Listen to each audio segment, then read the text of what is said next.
And sometimes I think SMEs feel like they're on the back foot and trying to put in these innovative and extremely useful solutions into defence. I'll mention about SMEs. What role do those small and medium-sized enterprises play within the defence space capability development, and what hurdles, if you can come up with any examples, what hurdles do they face in engaging with the Ministry of Defence?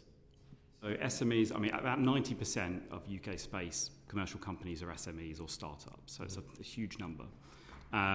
They're fundamental in coming up with innovative approaches to very difficult and complex problems. Space is a difficult domain to work within.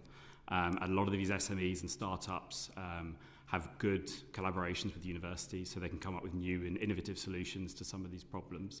And so they're sort of fundamental in trying to develop technologies that might be considered too high risk for larger primes, for example, that don't have the time or money or direction to do so.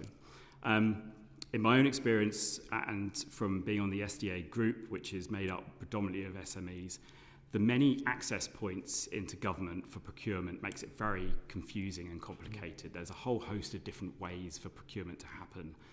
A lot of those different portals and frameworks, etc., are a very high bar for an SME or startup, makes it very difficult for them to input appropriately, put tenders in, that kind of thing. There's a lot of unnecessary, I think, bureaucracy for smaller companies as well, that make it very difficult. And sometimes I think SMEs feel like they're on the back foot and trying to put in these innovative and extremely useful solutions into defence. Right.